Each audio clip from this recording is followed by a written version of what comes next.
Assalamualaikum warahmatullahi wabarakatuh. Salam sejahtera bagi kita semua. Apa kabar hari ini? Semoga kita semua dalam keadaan sehat dan tidak kekurangan suatu apapun. Melanjutkan materi praktikum manajemen kesuburan tanah, minggu ini kita akan berdiskusi tentang pengambilan sampel tanah. Capaian pembelajaran pada praktikum ini adalah mahasiswa dapat membedakan jenis sampel tanah dan menggunakan untuk tujuan tertentu. Yang kedua, mahasiswa mengetahui metode pengambilan sampel tanah. Yang ketiga, mahasiswa dapat mengambil sampel tanah di lapangan dengan tepat. Prinsip yang harus kita pegang adalah pengambilan sampel tanah yang tepat dapat menunjang validitas data yang dihasilkan. Kesalahan dalam pengambilan sampel dapat menyebabkan kesalahan dalam interpretasi data dan pengambilan keputusan.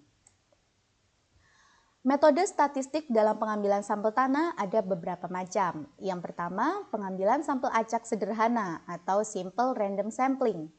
Yang kedua, pengambilan sampel secara terstrata atau stratified sampling. Yang ketiga, pengambilan sampel secara berkelompok atau cluster sampling.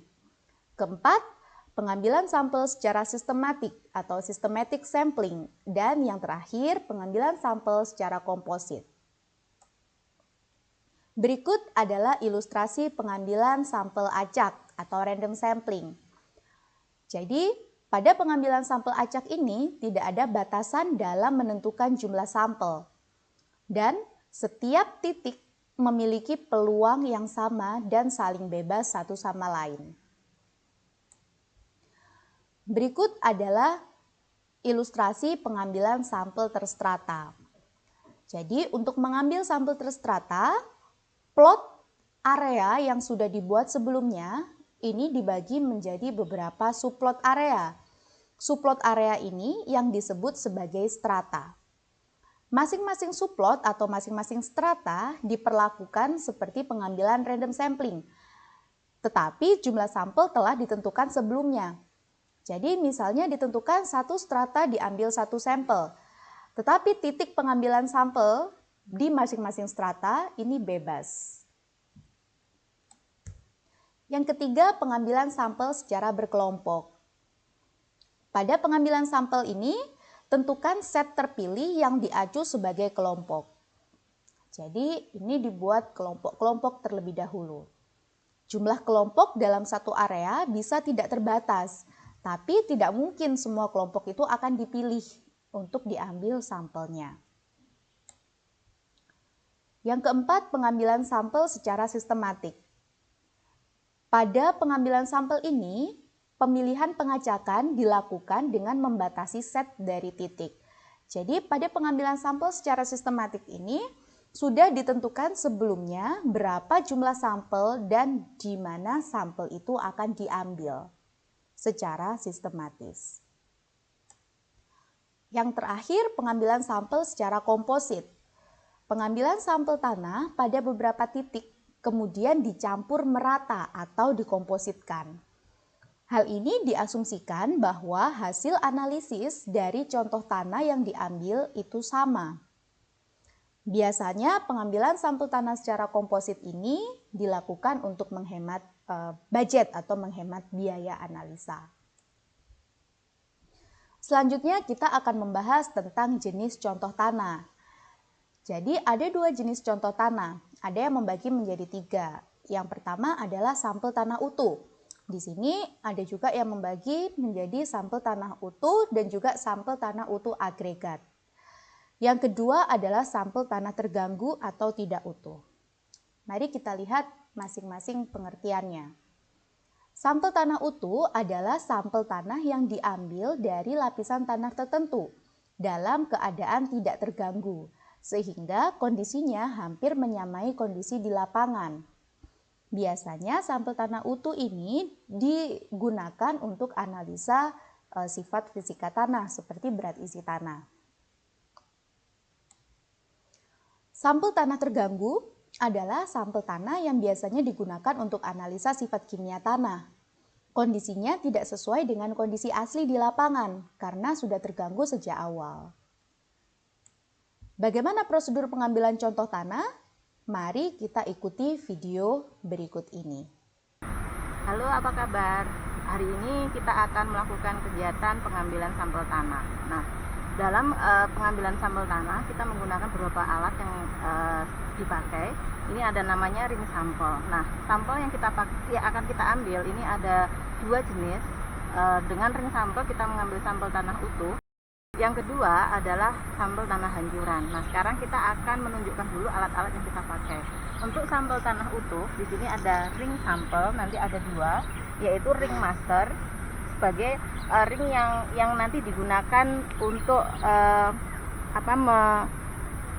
memberikan dorongan pada ring utama yang nanti dijadikan tempat isinya sampel yang kita ambil. Kemudian ada palu, lalu ini ada besi penekan, sama yang terakhir ini kita menggunakan pisau. Membersihkan dulu permukaan tanah yang ada di sini dari seresah maupun dari tanaman-tanaman yang menutupi permukaan. Nah, jika sulit dibersihkan, kita menggunakan alat bantu. Di sini kita menggunakan pisau.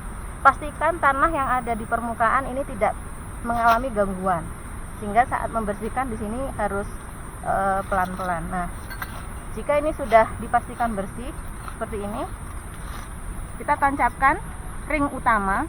Ring utama ini ring yang ada bagian sisi tajam. Nah, kita tancapkan di permukaan seperti ini. Kemudian kita dorong menggunakan besi penekan.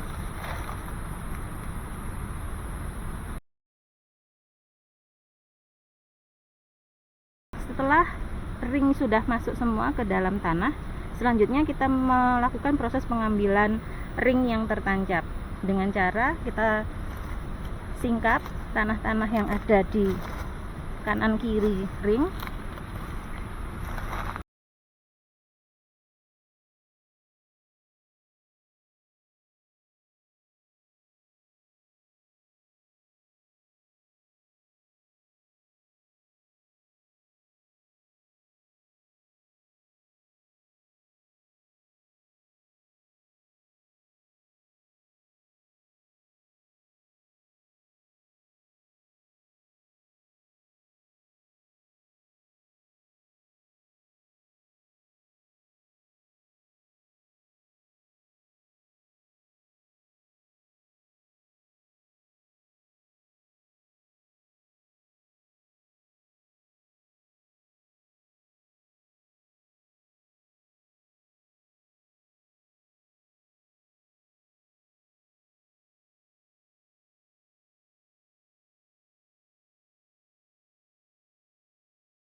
Setelah ring sampel diambil, kita mengambil sampel yang kedua, yaitu sampel hancuran. Kita bisa mengambil dari bekas pengambilan ring sampel. Kita masukkan secukupnya, kurang lebih kalau untuk analisa di laboratorium 200-500 gram. Berikutnya kita mengambil sampel hancuran yang kedua. Selain menggunakan sampel tanah bekas pengambilan sampel utuh, kita juga bisa mengambil sampel hancuran menggunakan bor. Nah, caranya bor kita tancapkan ke permukaan tanah, lalu kita putar ke arah dengan jarum jam.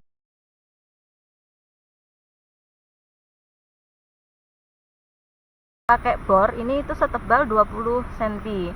Kalau misalkan kita mau mengambil per kedalaman, kita bisa mengukurnya sesuai yang dibutuhkan. Jadi bisa 5 cm atau 10 cm atau total. Nah, ini misalkan di sini kita mengambil itu untuk keperluan di kedalaman 0,20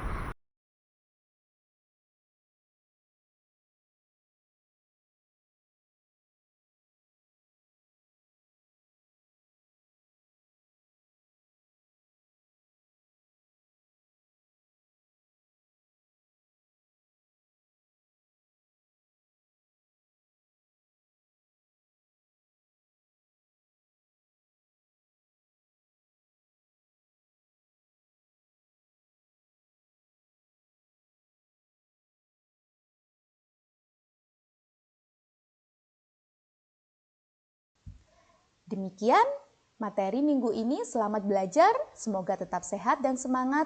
Terima kasih. Wassalamualaikum warahmatullahi wabarakatuh.